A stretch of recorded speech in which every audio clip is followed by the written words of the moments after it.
Welcome to another episode of the Equipping ELLs podcast, where we dive deep into the experiences and challenges of English language learners and the educators who support them. I'm your host, Beth Vaucher, and today we're joined by a very special guest and friend of mine, Gabby Montenegro Rivera. Gabby has a unique and enriching life story.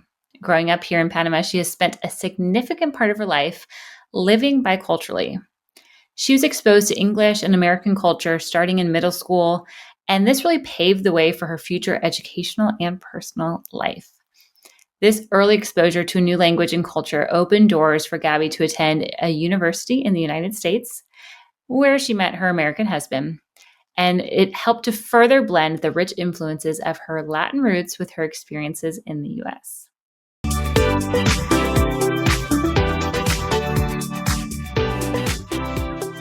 Today, Gabby will share her personal narrative, giving us a window into what it's like living between two cultures.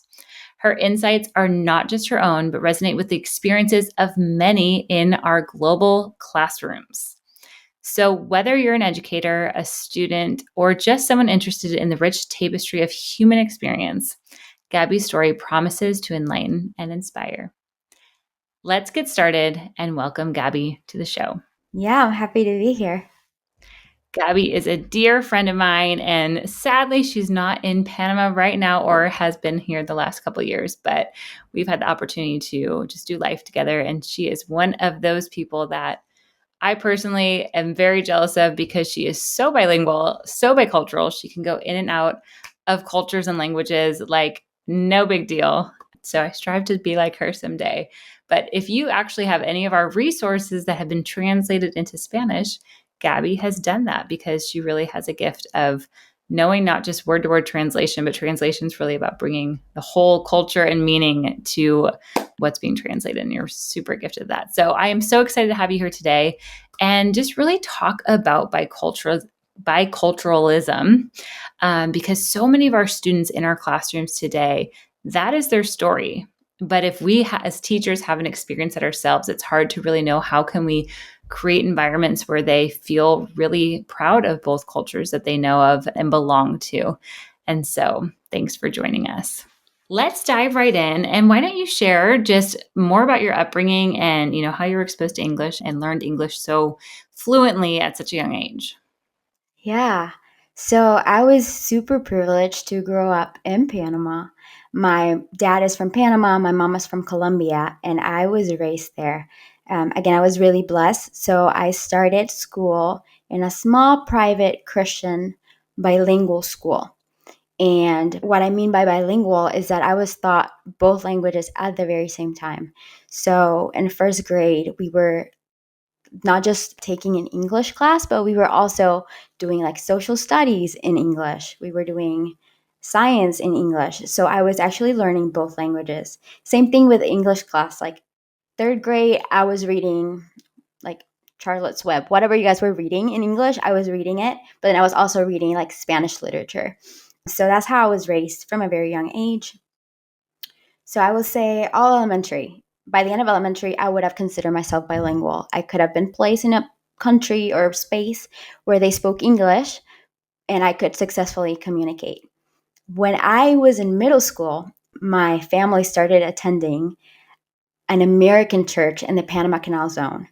So everybody in that church was actually from the US and had moved to Panama probably a long time ago by the time we came in. But that was the first time I was exposed to speaking English with native English speakers.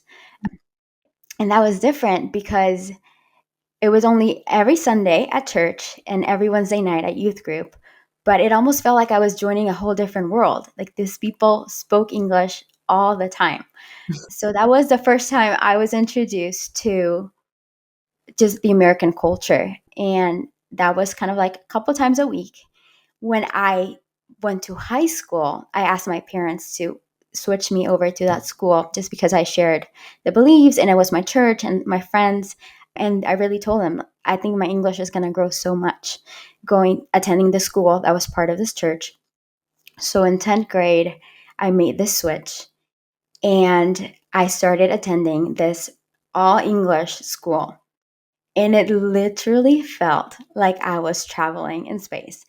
I would wake up in the morning, go into the bus, and then drive for, it was a while in the bus, but show up to this place. And all my teachers were American. My partner, students, whatever, they were all American too, or they were from other countries, but they all spoke English. So it was like I was going to a different country from like 7:30 in the morning to 3 p.m. And then I would go back home like nothing happened, speak Spanish again. I have a very interesting experience that took place my senior year. And I think that was the moment I realized that being bilingual was not enough to get me the good grades. Mm. And I was writing my essays in English. Again, I'm bilingual. I can communicate in English efficiently. And I kept getting B's. And I was like, well, that's okay. This is not my first language anyway. That's probably why I'm not getting the best grades. And the teacher addressed the whole class and she was kind of frustrated at us. And I was like, guys, I keep grading these papers and you guys keep making the same mistakes over and over. Please take the time to actually read what I'm correcting. And so I sat down for a moment and I started looking through all the things she had marked down. And I had this epiphany. All of a sudden, I realized that what I had wrong was not necessarily a language issue, it was a cultural issue. See, as a Spanish speaker, a good writer is somebody that can sound eloquent, that can sound educated. So whenever you write to get a good grade, you use words that will make the reader go find their dictionary. You really try to sound smart. The longer the sentences, the more elaborate it sounds culturally, Mm. the more educated you are. And so that's how I was taught to write in Spanish. And I was using that same idea to write in English. So I was like, I'm just going to make this sound really smart. I'm going to look up words that are very complex. What I didn't realize is that in American culture, even though I was writing in English, so the language was great, the grammar was perfect, but the standard of good writing means that you can actually synthesize, that you can summarize, that you can grab 5 sentences and turn it into one. Mm. So meanwhile, I was thinking, I'm impressing my teacher, and my teacher is like, why are you writing all this fluff? Like, you don't need that. Um, the moment that happened and I realized that, I was like, you mean you just want me to summarize things and like go straight to the point? I can do that. I've been doing the opposite this entire time.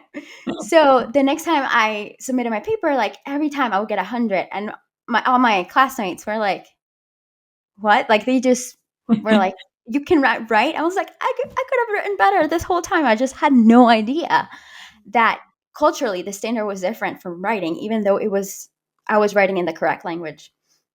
So after Mm. that, my grades skyrocketed. I started getting amazing grades. And that is what allowed me to then apply and get a full ride scholarship to go to the University of Arkansas, which is where I went to college and met my husband. And Mm. that's when it clicked for me. It is not just about being bilingual, it's about being bicultural. And what I mean by being bicultural is feeling like you belong into Mm. cultures. Mm.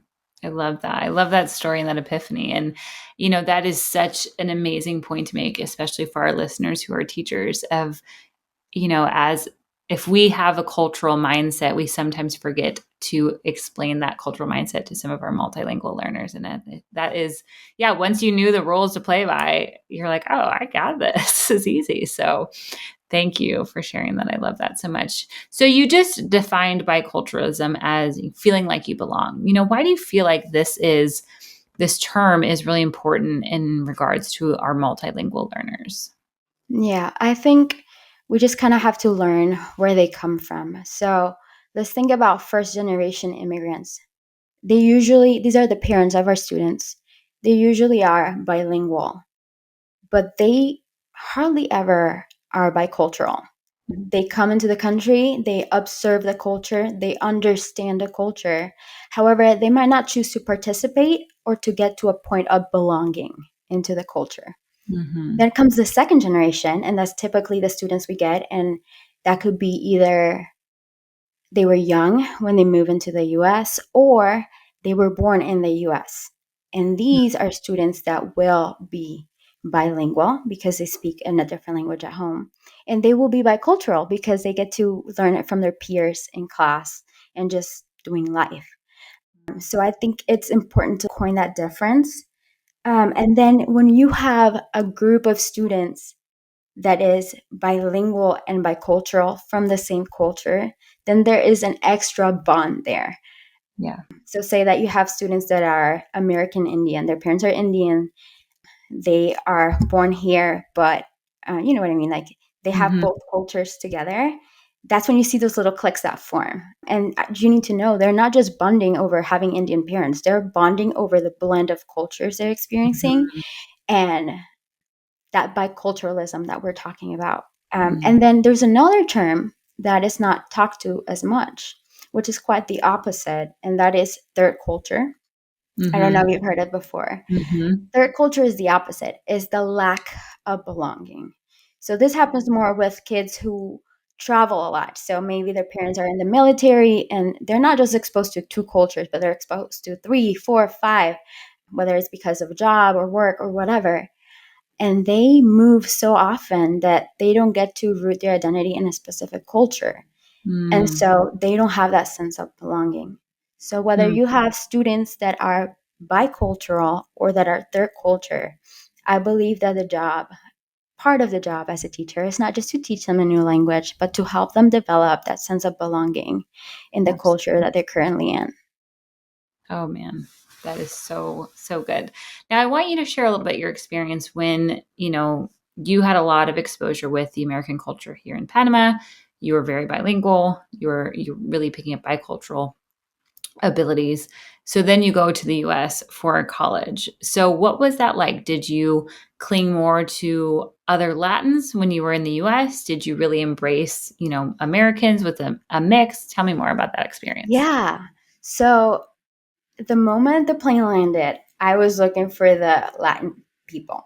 I found them. However, I realized that they did not share the same like values and beliefs as I did from a faith standpoint. And so I immediately realized like what is a priority here? Because I'm gonna have to pick between my culture and my faith. And Mm, because my faith was a greater thing and still is in this moment, I had to find the people that were rooted in that. And I'm just so blessed to say that, like, because I was already bicultural, it wasn't a big deal that yeah. my best friends became people who were American, but mostly that shared my faith because that had a bigger priority in my life. So yeah, like everybody that was at our wedding, my husband and I's wedding, like my whole like maid of honor, bridesmaids, they're all American except for like a couple of family members because those became my closest friends. That's a really cool perspective to have. That's something I don't always think about, but really it's kind of looking at our students and seeing what do they place the biggest importance on. Yeah, Is it culture that they really want to find other people to connect with from their culture? Some might not want anything to do with their culture. Maybe they've come from trauma, maybe they've come from really tough situations that they really kind of want to put that behind them and start new, and embracing yeah, the American culture. Maybe it's faith that's the biggest thing. Maybe it's a sport, and that's really kind of where they go to find their community and their yeah. belonging. I So I agree. think I will say though, the majority, like you were saying, they usually gravitate towards like their culture. Um, and whereas like learning language is a need, I would say like becoming bicultural is not seen as much of a need if you have somebody from your original culture where you can bond. Mhm. So I Yeah, think you really have to push yourself to be not just an observer or not just to understand the culture, but to really participate and then yeah, choose to belong. absolutely. I love that.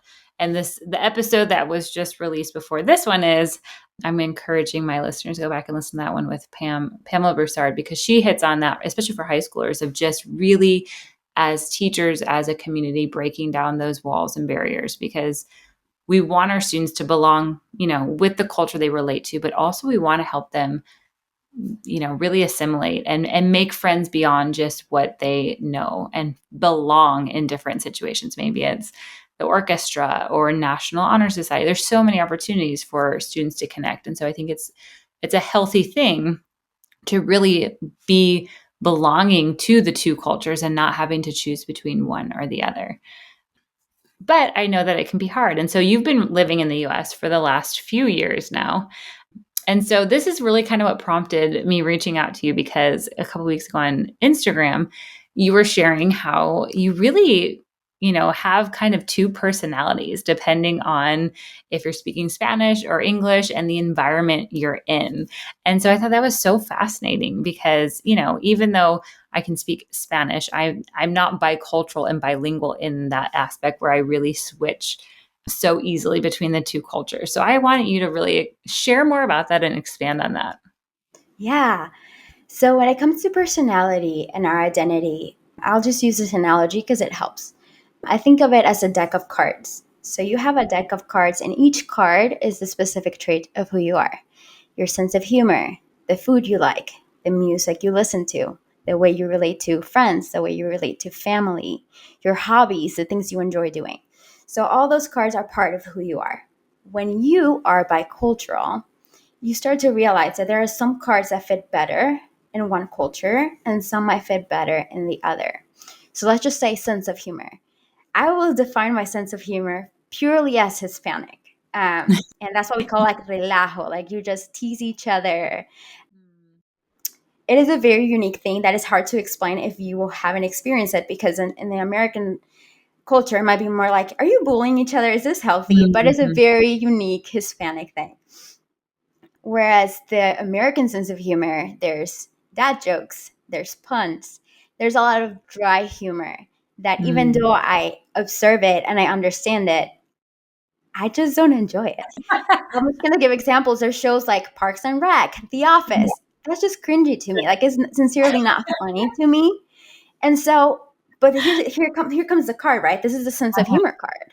If you Yeah. ask my American friends about Gabby, is she funny? They might say like, well, she's fun. I wouldn't say that she's like, wow, funny, but she's Yeah. fun.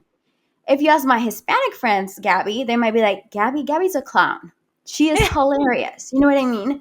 Yeah. And that goes with everything. So, for example, you know how important appearance is in Latin America.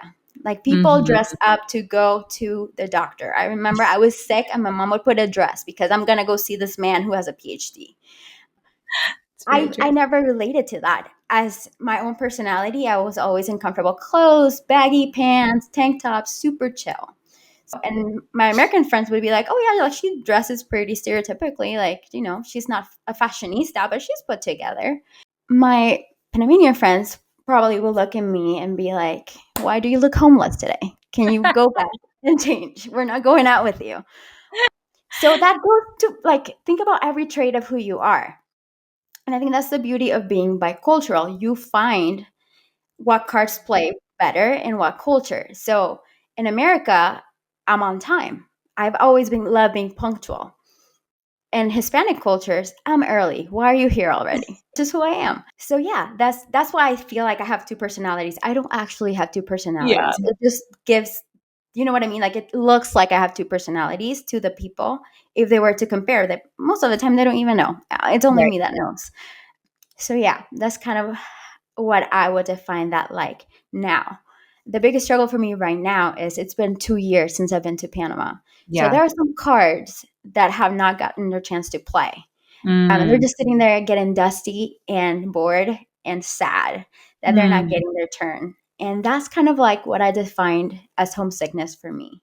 Yeah. If my personality is a garden full of flowers, all these traits, all these things, and I'm starting to realize that some of them are not getting water, they're not getting soil, they're not getting sun, they're kind of dying. And Mm.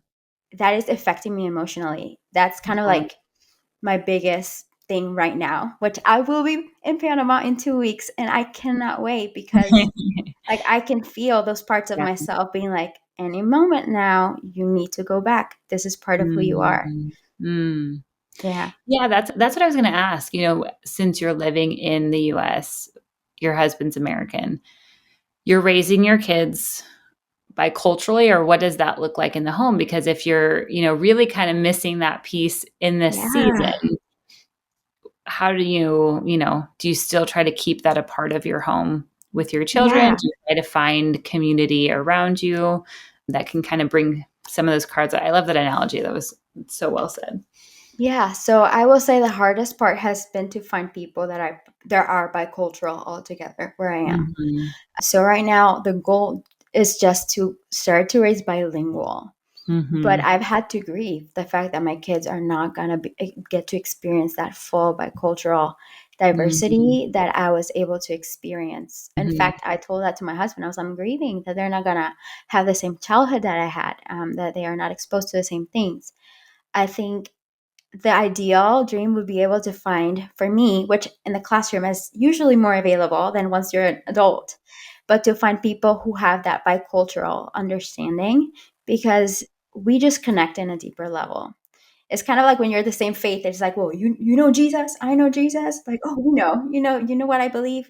Kind of like that. But with Mhm. bicultural people, it's like, like this is different, and it's just a different dynamic. And I totally long for that connection. In fact, I didn't even realize that middle school and high school, all my friends were bicultural because Mm. that's all I knew until I came to the US. And I'm like, wait a minute, you guys have not experienced nearly the amount of things I have experienced, which is okay. It's just different. Right.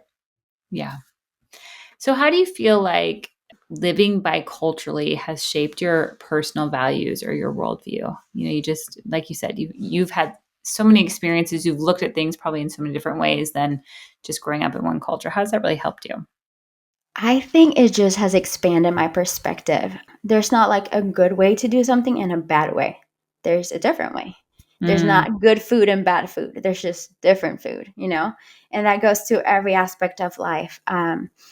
I feel like understanding cultures in a deeper way has also shaped the decisions we make as a family. Mhm. We are currently foster parents, and we have started fostering refugees specifically because we can provide that bicultural transition that they need. And again, upbringing is so different. Like our first placement was from the Middle East, and she was a student. So she learned English quickly. And when she was writing her paper, she was doing the same thing I was doing. And I was able to explain to her, listen, they actually want you to summarize, like remove all the stuff. They want you to, if you can say Secret, they 20 don't words tell in five, yeah, do that. And she was like, wait, what? And it was such a beautiful moment to be able to connect with her. you. We had another girl that stayed with us for a couple of weeks only, and she was from Central America, different upbringing. Again, she was only weeks with us, so she didn't even get to learn the language, and they would have her write everything in Spanish because that was her first language. And I get to read through things, and I would realize like, oh, like her education is very limited. Like she doesn't even communicate efficiently in Spanish as a eighth grader. So this is going to be really challenging for her to even learn a new language when she cannot even write appropriately in her first language. So yeah, I think it has really shaped the decisions we made and how we choose to contribute to the world we live in. But we also know that we want to provide that for our children to have as many diverse experiences as they can, because the world is just beautiful. It's a great thing to know different cultures. I love that. Let's talk about the word home, because I know for a lot of our students who are, you know, entering the country, have been in the country, some might have been born here, but are raised from, parents who really are living a different culture at home. So at school, they're one culture, and then they go home and they're a different culture, kind of like your experience of feeling like you're going to space every day, of just like this out of body experience. So, what do you define as home? Is it tied to a place, a culture, or is it something else entirely? Man, I think that is the hardest question right now for me. Because of the stage of life I'm in as a mother, I will always say home is where my nuclear family is. But I also always have the longing. It's a weird experience because practically home is wherever I'm not. So I'll be like, oh, I'm going home to Panama in 2 weeks, right? And people know what I mean. But once I'm in Panama, my friends from Michigan, which is where we are, they'll text me, hey, when are you coming back home? Oh, I'll be, you know what I mean? So practically it is wherever I'm not in that sense, because I'm always going home. Um, but like actually for me specifically, I I don't think I know the answer to that. I mean, as a believer in Jesus, it's in heaven and that's home. And because of that, I can be like, it's okay. I'm just here temporarily. And maybe that's what helps me stay rooted and not lose hope. But I will say home, while I'm on earth, it is wherever I feel called to be and wherever we feel led to, take root. So right now, home is Michigan. That doesn't mean that I don't miss where I've been or where I came from.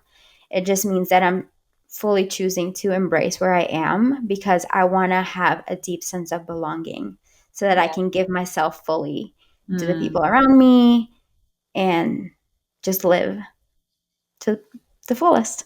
I love that. So beautiful. And I think that, I think that that's really a personal question of what that answer is. And, we've living here for 12 plus years as a question we get constantly. When are you guys coming home? When are you coming home? And then so it's kind of like, well, what if Panama's home? Like, what is home? I don't know. So I think Yeah, that even as teachers of these students who are struggling with this longing for what they've maybe lost or what they've left behind, sometimes by choice, sometimes not by choice. And so creating that space of home in the classroom where there's a safety, where there's a trust, where there's belonging can really help our students grieve things that they're processing. And just, I think, encouraging, all of our listeners to have those discussions that they can be present and, taking advantage of the opportunities in front of them, but they can still be grieving and mourning things that they miss. And it can, come and go, and emotions can ebb and flow. I think just being mindful as teachers of how to create those spaces where they can share if that's something that they want to. that is so good. So we're running out of time here, Gabby, but two more quick questions. What do you wish people understood better about bicultural individuals or communities? I think kind of like what I shared earlier. When you're bicultural, you have your cards, and those traits don't get to showcase. So the truth is, you might not know the fullest version of that person and of their personality. Sometimes because it doesn't fit the culture they're currently in. Sometimes because there's not an actual translation for for who they are or the experiences they had. So just be mindful of that, and be welcoming of that, and have conversations around that. So true.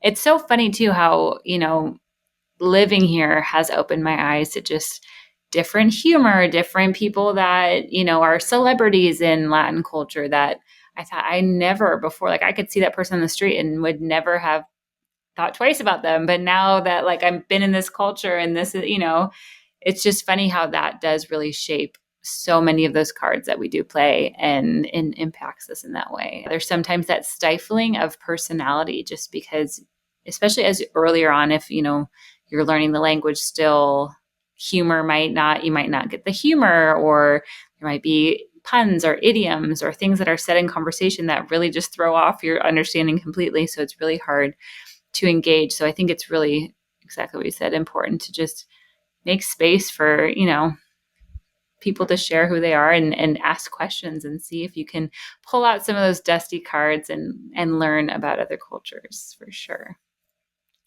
All right, Gabby, last, I'd love to know what tips do you have for teachers to help create bicultural support in an English speaking setting? Because I know a lot of times when we have students from multiple different countries, different cultures, but the main focus in a lot of the schools is to learn English, to be in an American English environment.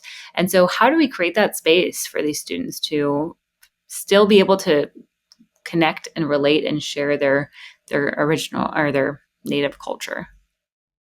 Yeah, I will say that in the journey of allowing them to become bilingual, just usher that biculturalism, allow them to express what they're feeling, where they are, and then let them bond over that. I think it's hard because you're like, I don't want you to bond over the things that you no longer have. But when you find that common ground and allow them to bond, and there's that vulnerability and that realness, and the fact that you even are willing to create space for that, that just says a lot. And that level of trust that the students will build with you and with one another, I think is what's going to open up the doors for them to then decide to belong, decide to engage in speaking the language, decide to get involved and participate in things that are newer to them, whatever school has to offer outside of regular curriculum. But yeah, I think just choosing to make that space through conversation, through games. I think there's things that translate easily, and it's love of music, love of laughter. So bond over those differences, but then also celebrate them. And I assure you, you will usher that change and that transition from one language to two, or from two to three, whatever the students are experiencing, but also that biculturalism that will not only help them thrive in the classroom, but will go with them for the rest of their lives so that they can actually be a part of society and, Mm. enjoy their lives. Love that. I love that so much. Gabby, thank you so much for joining me today. This has been such a pleasure to get to chat with you. And I know that your words of wisdom and your story is so inspirational to everybody that's listening today. So thank you so much. Yes, so glad I could be here.